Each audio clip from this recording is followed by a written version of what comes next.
My sons know that I've come to Wessex to see you. What do you think they'll do once they hear of my death?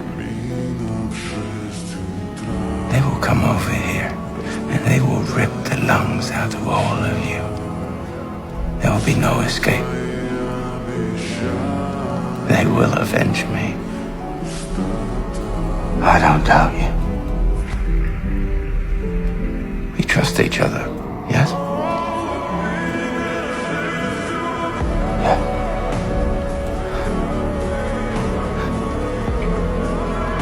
Then do this for me. Let my crippled son Ivar go on. He's obviously no threat to you. You arrange for a ship for sailors. You just make sure my son gets home safely.